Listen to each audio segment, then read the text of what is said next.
Muy buenos días, gracias por acompañarnos en un nuevo Facebook Live de la República. Hoy nos acompaña la diputada Laura Guido del Partido Acción Ciudadana, con la cual vamos a conversar sobre varios temas de la hacienda pública, ¿no? Tenemos el presupuesto, tenemos el tema de la hacienda digital, hablamos también un poco de exoneraciones, fondo de avales. Bueno, en realidad vamos a ver si nos alcanza el tiempo para conversar de todo esto, pero es muy importante hacerlo. En primera instancia, darle pues la bienvenida y el agradecimiento a doña Laura por atendernos y preguntarle inicialmente por el presupuesto. Anoche los diputados aprobaron un dictamen negativo, ¿no?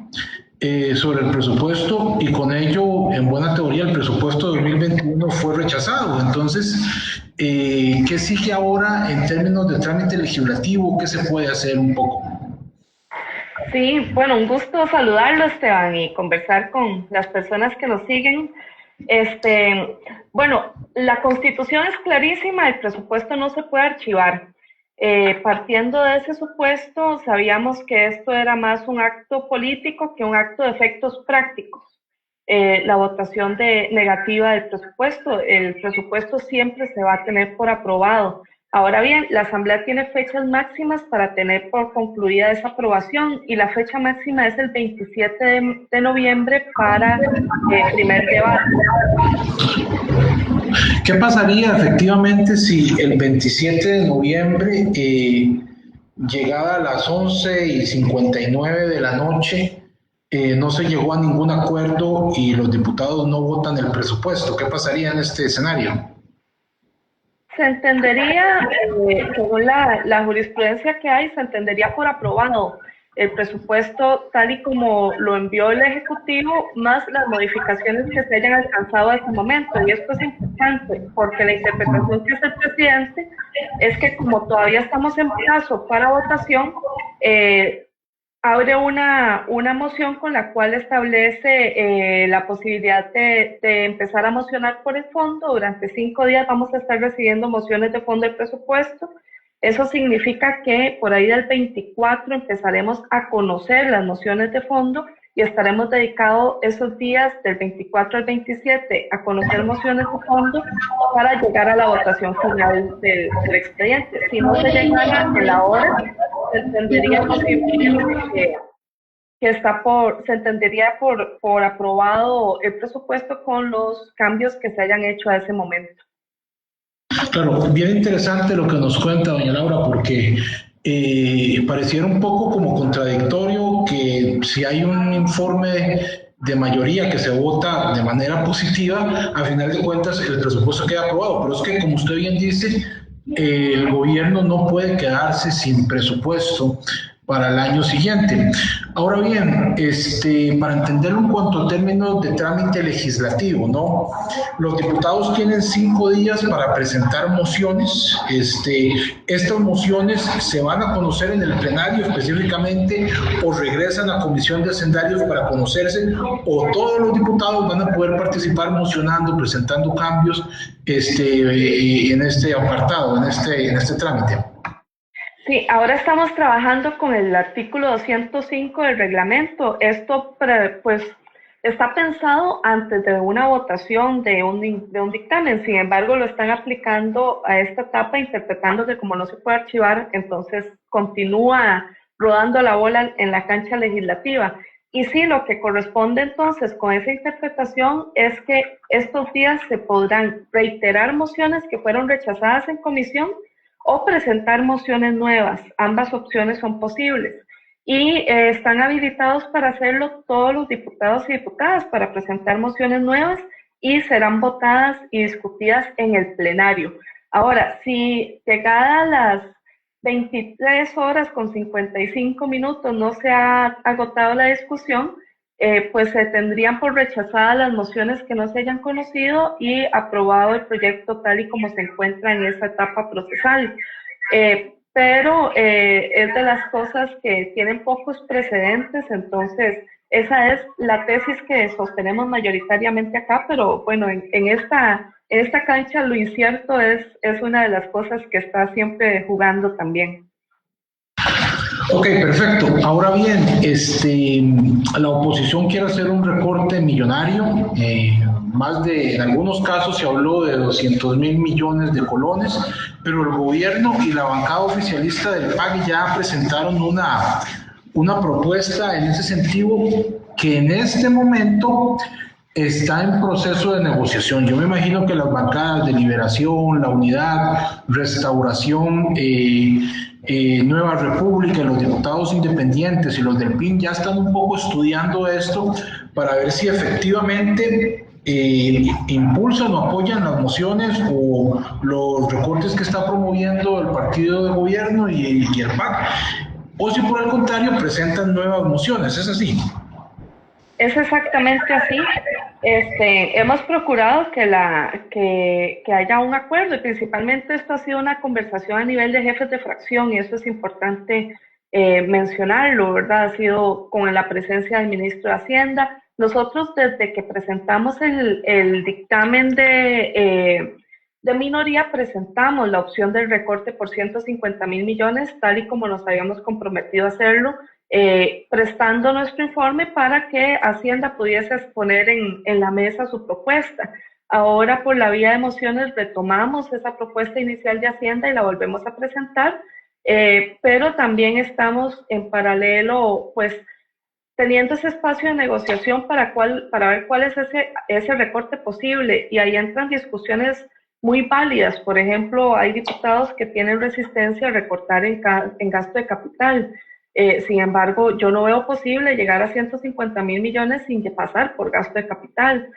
Otros diputados, por ejemplo, no quieren que se suspenda la erogación correspondiente a juegos nacionales. Otros diputados pues no quieren ver ninguna afectación en gasto social, por ejemplo. Pero es importante partir de lo siguiente. Este presupuesto ya venía recortado en 368.000 millones de colones. Eso es 1,02% del PIB. Si uno piensa que este recorte se lo va a encontrar en partidas superfluas, es que no ha hecho la lectura del presupuesto.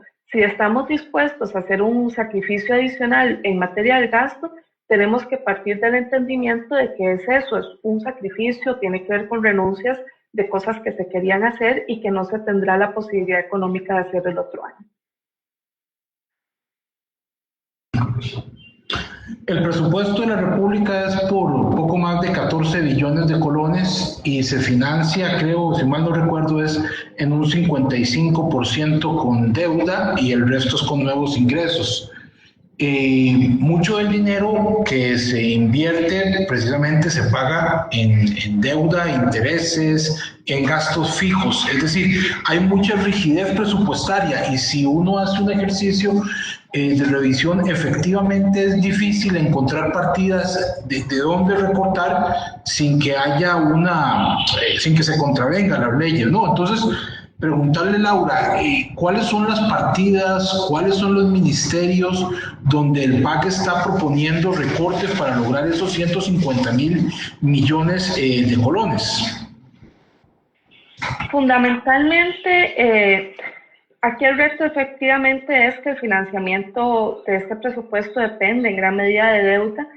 A la medida que se vaya viendo la recuperación económica, pues tendremos la posibilidad de ver una mejoría en los ingresos, pero partimos de los escenarios construidos en este contexto que han sido complejo y con pocos ingresos. El recorte se construyó de la siguiente manera, lo hizo el Ministerio de Hacienda en coordinación con todos los títulos presupuestarios, Ministerio, Poder Judicial, el Poder Legislativo y demás, para poder ubicar cuál es ese recorte posible. Si te corrijo el dato, son 11.4 billones de colones de presupuesto. Y sí, efectivamente, lo que se está proponiendo es eso. En esta moción de recorte, lo que viene es el recorte posible, por un lado, alimentado por una reducción de las instituciones, de cuál va a ser su gasto corriente, es decir, también cuál va a ser su gasto de costos administrativos, ¿verdad? Estamos viendo a las instituciones haciendo un enorme esfuerzo para trabajar y dar los servicios con la mínima erogación posible. Por otro lado, una parte de eso se complementa en materia de renuncias en ejecución de gasto de capital, y esto es una de las partes que suscita mayor debate. Lo que corresponde a gasto de capital en esta moción es por 46.000 millones de colones aproximadamente. Y otra parte pues tiene que ver con transferencias en gasto corriente, donde se ha buscado que las transferencias no se supriman en su totalidad, sino tener una afectación parcial a las transferencias, de manera que las instituciones puedan hacer su trabajo, puedan seguir prestando servicio, pero reconociendo que el alcance será más limitado. En este rubro la modificación ronda el 5 al 7%. Pero es ese debate el que nos va a ocupar ahora, porque sabemos que nadie quiere, en términos reales, ver al país afectado en una menor inversión social o menor inversión de capital. A mí me parece que amerita una discusión también de cuál es el papel estratégico del Estado y cuál es el papel estratégico del presupuesto público frente a las necesidades, por un lado, de reactivación económica y por otro lado, de acompañamiento solidario a una población que la está pasando muy mal por la pandemia.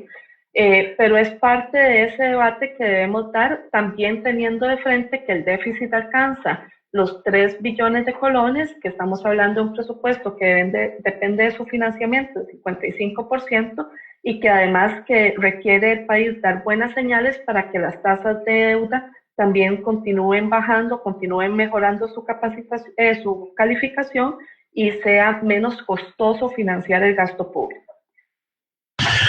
Bien, ahora bien, Laura, ¿qué tan difícil es llegar a un acuerdo legislativo en materia presupuestaria cuando ya se encuentran con el agua al cuello? Y se lo digo porque el presupuesto tiene mes y medio de estarse debatiendo en la Comisión de Hacendarios, incluso hubo recriminaciones mutuas y complicaciones a la hora de tratar de hacer los recortes en la comisión. Sí, yo reconozco que es un momento difícil, sin embargo no renuncio a que la Asamblea ha tenido momentos de gran madurez, que ha dejado demostrado su compromiso y su rigurosidad con el gasto público, y que podamos reencontrarnos en esa ruta. La ruta de la comisión tenía la particularidad de que al momento en que ya estaban presentadas las mociones, no se podían presentar mociones que permitieran recorrer un camino de consenso, ni modificar las mociones que ya estaban presentadas. Y eso pues en gran medida significó la diferencia o la imposibilidad de construir una ruta de mayor negociación y consenso. En ese espacio la respuesta era un sí o un no. Nuestra preocupación era que la afectación propuesta en las mociones pudiese limitar la posibilidad de las instituciones de cumplir los propósitos para los cuales fueron creadas por ley. Básicamente, quedar en imposibilidad de prestar servicios ciudadanos. Ahora pues lo que nos corresponde es insistir en una ruta de diálogo que nos permitan tener puntos de encuentro, y yo creo que el punto de encuentro fundamental es el entendimiento en el que compartimos visiones, que es que hay que dar una señal en materia de gasto público adicional a la que ya dio Hacienda al presupuestar a la baja 368.000 millones de colones, que en esa señal pues habrá que hacer sacrificios impopulares, ¿verdad? Y tomar decisiones difíciles, y que pues hay un espacio de recorte que debemos recorrer juntas y juntos para poder concretarlo y poder dar esas señales positivas que contribuyan a la confianza hacia el país, no ni siquiera a una administración, sino hacia el país, como un agente económico también sobre el cual se hacen apuestas en términos de inversión y demás. Ok, perfecto. Llegado a este punto, seguimos conversando sobre presupuesto, pero lo unimos también con otros temas legislativos relacionados como el tema de Hacienda Digital, ¿no?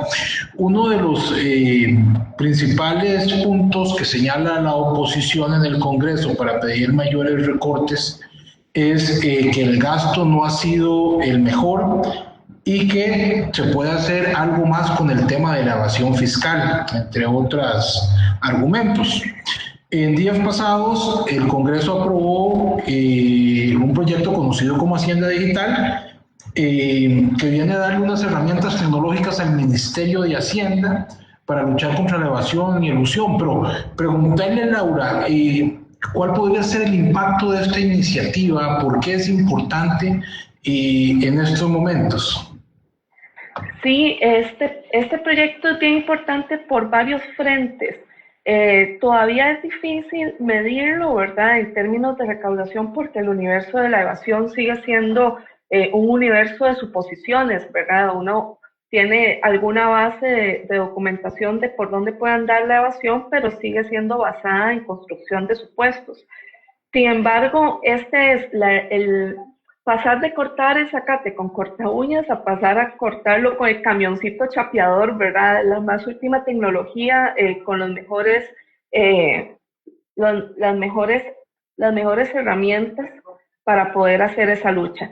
Y en esto es importante que tiene varios frentes. Uno es el tema de materia de evasión mediante la unificación de los sistemas informáticos de Hacienda, que en este momento son 59, la interoperatividad entre los diferentes sistemas del Estado que contribuyen a determinar la riqueza de las personas, su producción económica, si están vivas o fallecieron, que es una de las cosas que también tiene que ver con ejecución del gasto, con los giros de remuneraciones, por ejemplo, que en algún momento han presentado problemas en el MEP.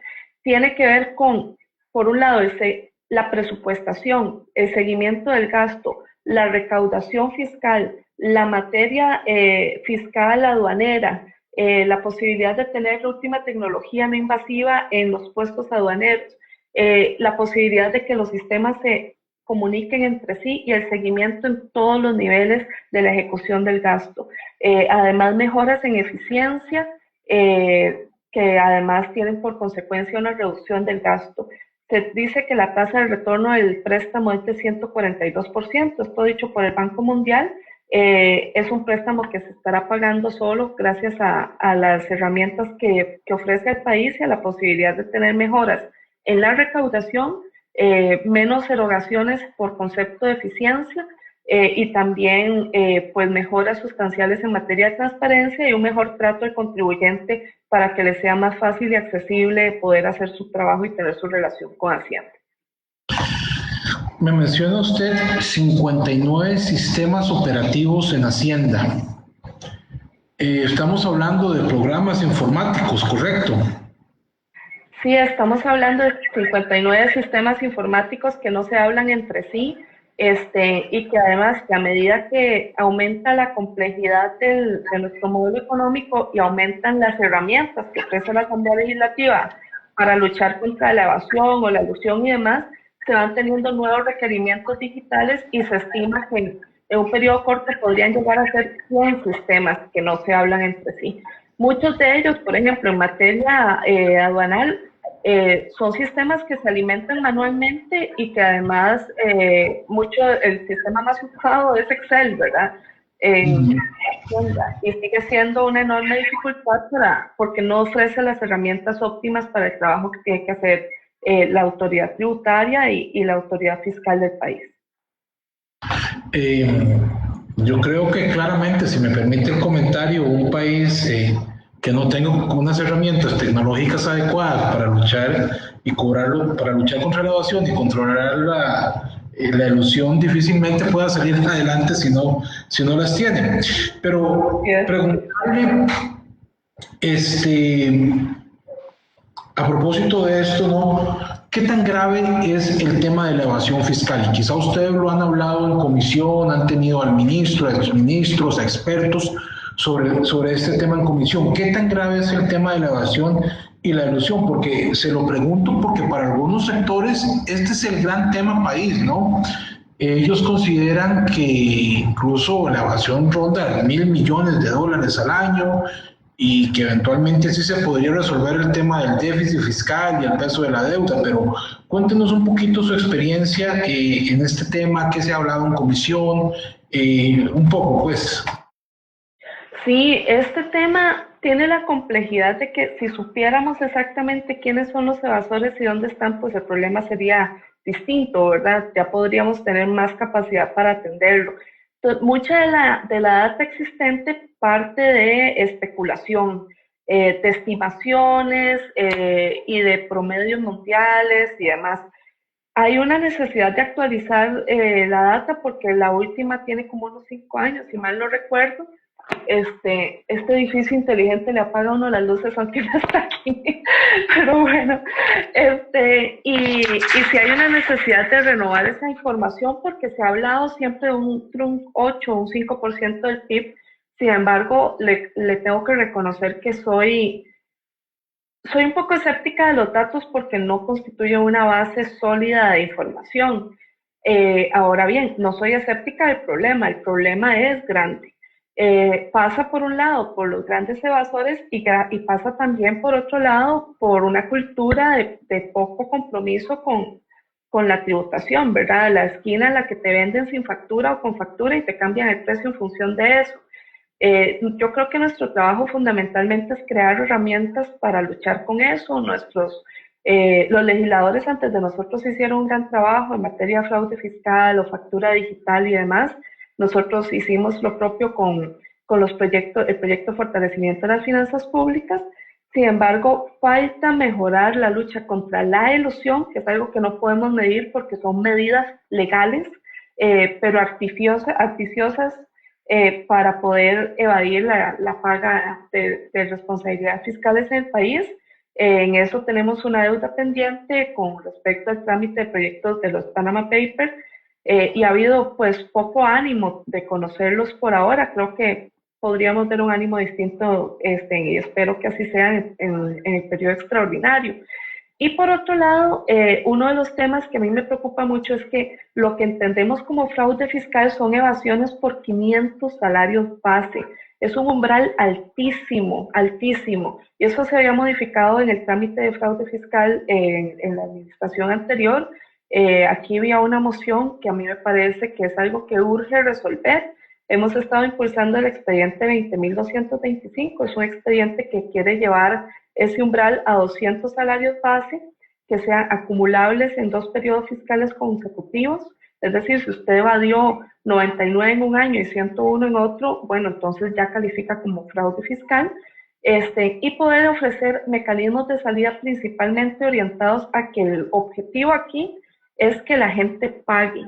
Ni siquiera es que vayan a terminar a la cárcel, no, es que hagan resarcición del daño que le están haciendo a la sociedad, que Hacienda pueda cobrar los fondos y en la eventualidad de que después de una serie de etapas donde tienen la posibilidad de hacer el pago no lo hagan, pues entonces sí que paguen con cárcel por el daño que le están haciendo a la sociedad. Son parte de la agenda en la cual más que pensar cuánto es la evasión es cómo la prevenimos, cómo cerramos los portillos y cómo le damos a las autoridades judiciales herramientas fuertes para poderla combatir. Otro de los temas en materia hacendaria que ha avanzado en las últimas semanas tiene que ver con un proyecto de exoneraciones, ¿no? Entiendo que la iniciativa fue dictaminada en Comisión de Hacendarios y que, bueno, ya inicia su trámite final en plenario para aprobarse, pero ¿en qué consiste este proyecto de exoneraciones y por qué es importante revisarlas en este momento? Principalmente es un proyecto, ojo, no crea exoneraciones nuevas, a como pueda confundir el nombre, ¿verdad? Es el régimen de exenciones y no sujeciones. Quiere decir que es como el paquete en el cual entendemos todas las exoneraciones que existen en el país y las herramientas que le podemos ofrecer a Hacienda para revisar si siguen siendo pertinentes. Voy a poner un ejemplo que a futuro podría ser una exención al revisar, que es la exención a los vehículos eléctricos, por ejemplo. Actualmente nos interesa estimular la compra de vehículos eléctricos por ser una tecnología nueva, que sigue siendo costosa, que nos interesa que la gente pueda ir haciendo el cambio a su flotilla. Pero es posible que en el futuro los vehículos eléctricos lleguen a dominar el mercado y que más bien los vehículos de combustión pasen a ser historia. Para ese momento valdría la pena revisar si esa exención sigue siendo pertinente en términos de incentivar el cambio de la tecnología o si ya para ese momento la exención perdió su papel histórico por el cual fue creado. Ese es el tipo de mecanismo que le queremos ofrecer a Hacienda, es un mecanismo de revisión periódica cada 5 años, la primera sería en 2 años y después cada 5 años de las exenciones existentes. Exenciones algunas posiblemente se mantengan a perpetuidad por el papel que tienen, por ejemplo, de dar facilidades a las personas en mayor vulnerabilidad, algunas, por ejemplo, vinculadas a la discapacidad, u otras a la pobreza o al acceso a los alimentos de la canasta básica, por ejemplo. Esas son exenciones que entendemos tienen un papel importante en la sociedad, pero otras como la que he mencionado, podría el tiempo modificarlas. Siempre se pone el ejemplo de los carros de Italia 90 como una exención que se creó en un momento muy especial para el país, pero que ya no tiene ningún sentido en el ordenamiento. Estamos a la espera de que Hacienda nos pueda enviar para los días que vienen en el trámite plenario una propuesta que nos permita enriquecer el proyecto y también determinar si existen ya un paquete más amplio de exenciones que requieran ser eliminadas. El gasto tributario, que es esto que perdonamos en materia de impuestos, es uno de los grandes retos que tiene el país y sobre el cual requerimos hacer revisiones, y para eso es el proyecto, para crear herramientas fundamentalmente que permitan hacer esas revisiones. La Contraloría estima que en exoneraciones el país otorga el equivalente a 5,5 del PIB, ¿no? Lo cual es bastante si se considera que el problema que tanto nos preocupa en este momento, que es el déficit fiscal, estaría cerca del 10% en algún momento, ¿no? O por lo menos hay proyecciones en ese sentido. Pero, digamos, recuerdo también que la Contraloría en determinado momento ha detectado problemas con las exoneraciones, que se les está dando a gente que está morosa con la caja, a gente que de repente tiene problemas de pagos por otros lados. Un poco, ¿qué han encontrado en ese aspecto? Sí, también hay personas que de forma fraudulenta se han acogido a exenciones que no les corresponden, y eso es parte también del proyecto, poder mejorar, poder mejorar los mecanismos, se me cayó el audífono, los mecanismos de seguimiento y también los mecanismos de sanción para las personas que tienen esas prácticas fraudulentas, personas o empresas que de forma fraudulenta se estén beneficiando. Eso es parte también del proyecto. Y ahora bien, es importante porque uno habla, por ejemplo, del 5%, 5,57% más o menos del PIB que ronda el gasto tributario. Ahora, no todo el gasto tributario es algo negativo. Entre las que se han puesto a discusión, por ejemplo, es que nosotros, a diferencia de muchos países, no cobramos impuestos a los premios altos de la lotería, o tenemos exento el salario escolar, ¿verdad? Pese a que ya se ha determinado que es parte de las erogaciones y no tiene el mismo tratamiento que el aguinaldo. Tenemos exenciones, por ejemplo, a algún sector financiero ligado a las cooperativas, diferenciadas al resto del sector financiero bancario, por ejemplo, en materia de utilidades.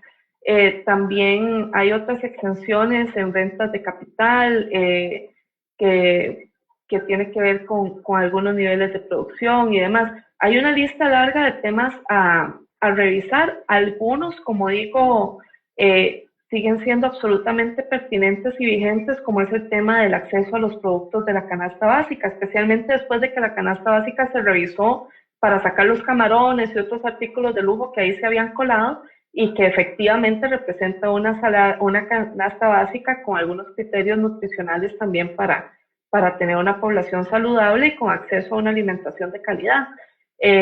Pero otros, como es, por ejemplo, este debate sobre el salario escolar, pues requieren ser revisados a la luz de su vigencia.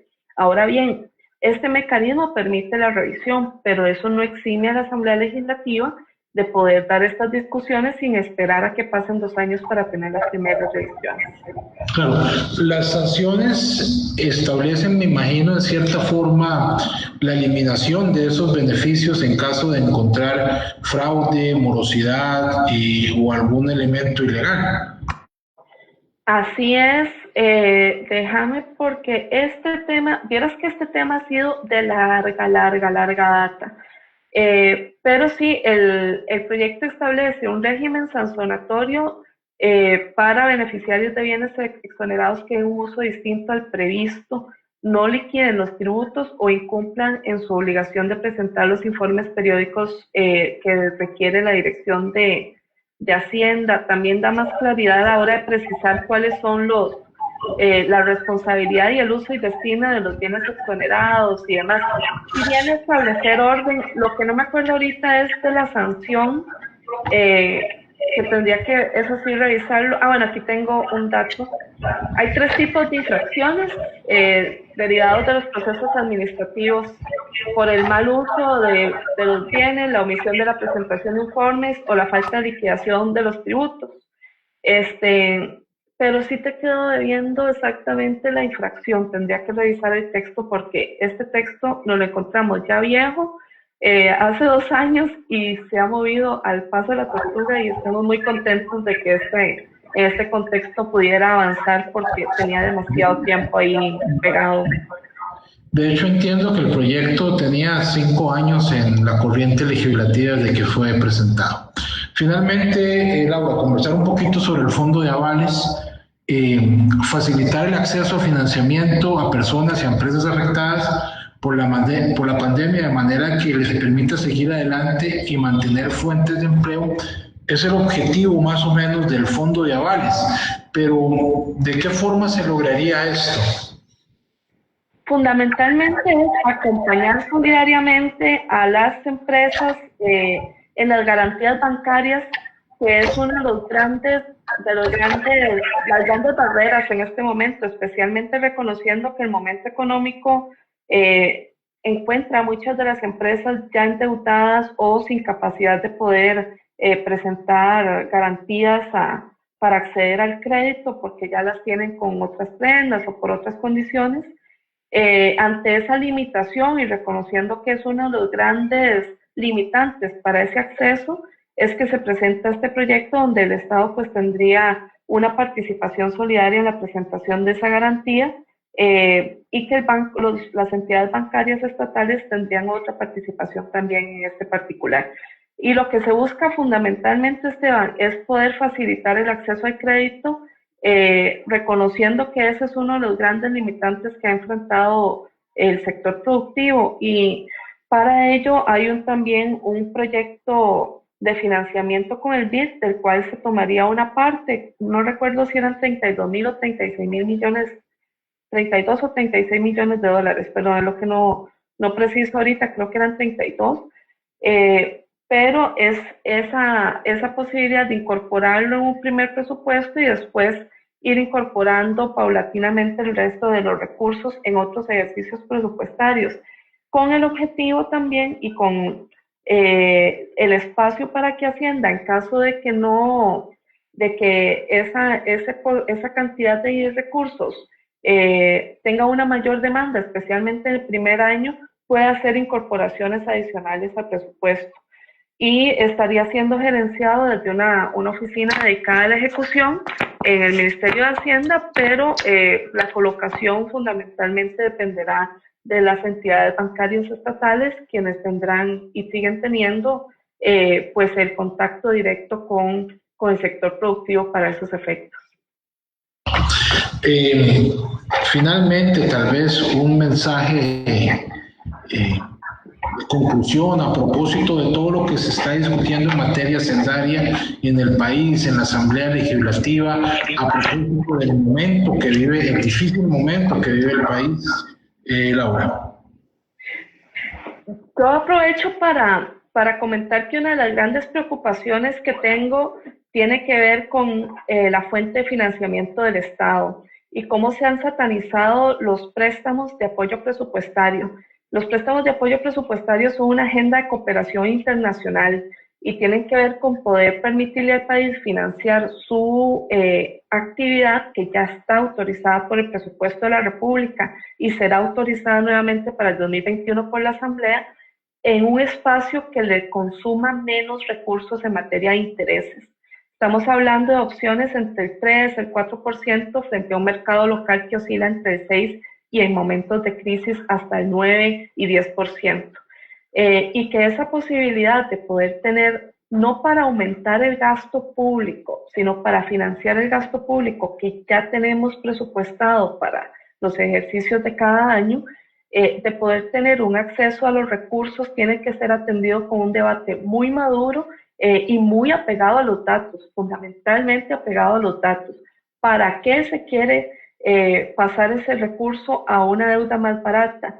¿Qué se puede hacer con lo que ahí se optimiza en términos del gasto? ¿Podríamos invertir en gasto de capital o tenemos solo que disminuir el déficit con esos recursos? ¿Podemos tener una estrategia combinada? Esos son necesarias, muy necesarias discusiones que tiene que tener el país, especialmente reconociendo que en este momento el sector productivo tiene una difícil tarea para sobrevivir y poder levantarse y recuperarse de los desafíos que ha implicado la pandemia, y que el papel de los presupuestos públicos tiene que estar en una función estratégica de contribuir con un ejercicio de reactivación económica, y que para ello la inversión estratégica en capital o en algunos sectores es estratégico y clave de discutir.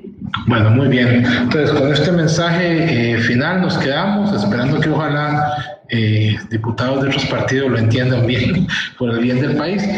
Laura, le agradecemos mucho el haber conversado con nosotros y el haber tomado este espacio para hablar de temas tan importantes. Y a ustedes también les damos las gracias por haber estado con nosotros acá en este Facebook Live. Que pasen buena tarde. Hasta luego. Gracias.